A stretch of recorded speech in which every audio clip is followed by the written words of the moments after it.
നമസ്കാരം. എന്താണ് ശനിയുടെ വക്രം? വക്രം എപ്പോൾ മുതൽ എപ്പോൾ വരെ? ഗുണവും ദോഷവുമുള്ള രാശിക്കാർ ആരൊക്കെ? വിശദമായി ഈ വീഡിയോയിലൂടെ നമുക്ക് നോക്കാം.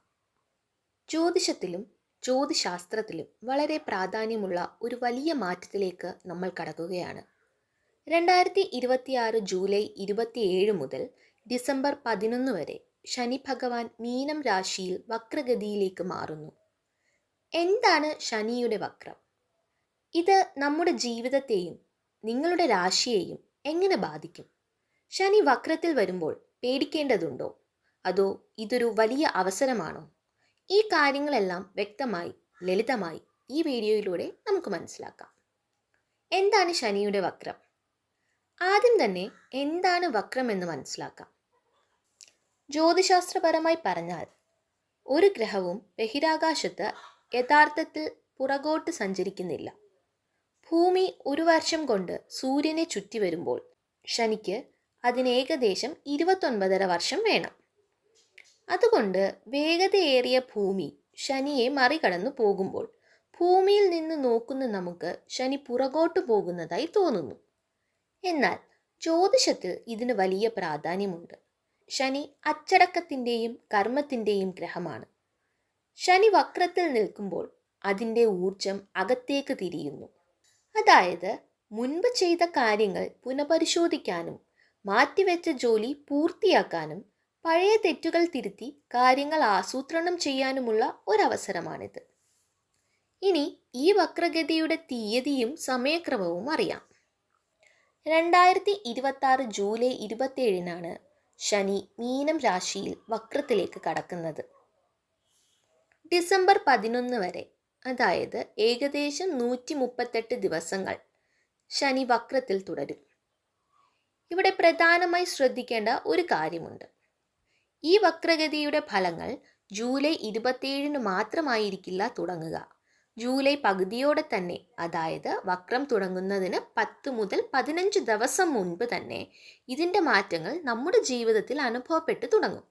ഡിസംബർ 11 വക്രം അവസാനിക്കുമെങ്കിലും ഡിസംബർ അവസാനത്തോടെ മാത്രമായിരിക്കും ഫലങ്ങൾ പൂർണ്ണമായി സാധാരണ നിലയിലാകുക. ഇനി ഈ ശനി വക്രം ഓരോ രാശിക്കാരെയും എങ്ങനെ ബാധിക്കുമെന്ന് നോക്കാം.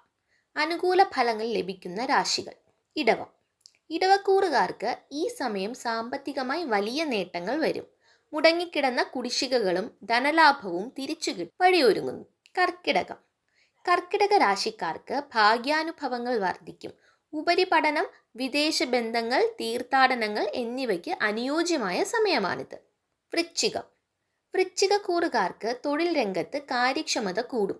മുൻപ് നിർത്തിവെച്ച പ്രധാന പദ്ധതികൾ പുനരാരംഭിക്കാൻ സാധിക്കും. മകരം. മകരം രാശിക്കാർക്ക് സഹപ്രവർത്തകരിൽ നിന്നും ബന്ധുക്കളിൽ നിന്നും പൂർണ്ണ പിന്തുണ ലഭിക്കും. നിങ്ങളുടെ കഠിനാധ്വാനത്തിന് അർഹമായ അംഗീകാരം തേടിയെത്തും. ശ്രദ്ധയും ജാഗ്രതയും വേണ്ട രാശിക്കാർ. മീനം. മീനം രാശിയിൽ തന്നെയാണ് വക്രം സംഭവിക്കുന്നത്. കൂടാതെ 7ാം ശനി തുടരുന്നതിനാൽ മാനസിക സമ്മർദ്ദവും ആരോഗ്യ പ്രശ്നങ്ങളും വരാം. ജോലിയിൽ തിടുക്കം ഒഴിവാക്കുക. മേടം. മേടക്കൂറുകാർക്ക് അനാവശ്യ ചെലവുകളും അലച്ചിലും വരാം. സാമ്പത്തിക കാര്യങ്ങളിൽ വലിയ തീരുമാനങ്ങൾ എടുക്കുമ്പോൾ ശ്രദ്ധിക്കുക. കുംഭം. കുംഭരാശിക്കാർക്ക് 7ാം ശനി അവസാന ഘട്ടത്തിലാണ്. വാക്കുകളിൽ നിയന്ത്രണം പാലിക്കണം. കുടുംബത്തിലെയോ സമ്പാദ്യത്തിലെയോ കാര്യങ്ങളിൽ ജാഗ്രത വേണം. ചിങ്ങം.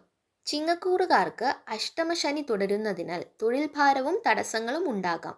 വലിയ നിക്ഷേപങ്ങൾ ഈ സമയത്ത് ഒഴിവാക്കുന്നതാണ് നല്ലത്. മിഥുനം.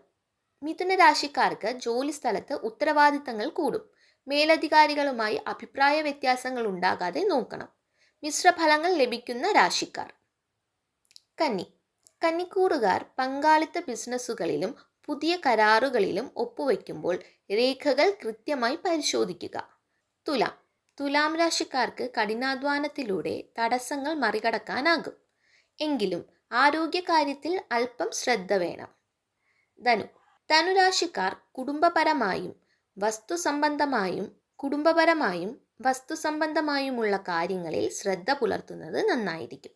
ചുരുക്കത്തിൽ ശനിയുടെ വക്രഗതി എന്നത് നമ്മെ ഭയപ്പെടുത്താനല്ല, മറിച്ച് നമ്മുടെ ജീവിതത്തിലെ വീഴ്ചകൾ തിരുത്തി കാര്യങ്ങൾ ശരിയായ ദിശയിൽ കൊണ്ടുപോകാനാണ് വരുന്നത്. ഈ സമയത്ത് ശനിയാഴ്ചകളിൽ ശനിമന്ത്രങ്ങൾ ജപിക്കുന്നതും പ്രകൃതിയെയോ അർഹരായ ആളുകളെയോ സഹായിക്കുന്നതും വളരെ ശുഭകരമാണ്. ഈ വിവരങ്ങൾ നിങ്ങൾക്ക് ഉപകാരപ്പെട്ടെങ്കിൽ വീഡിയോ ലൈക്ക് ചെയ്യാനും കൂട്ടുകാരിലേക്ക് ഷെയർ ചെയ്യാനും മറക്കരുത്. നിങ്ങളുടെ അഭിപ്രായങ്ങൾ താഴെ കമൻറ്റ് ചെയ്യുമല്ലോ. നന്ദി.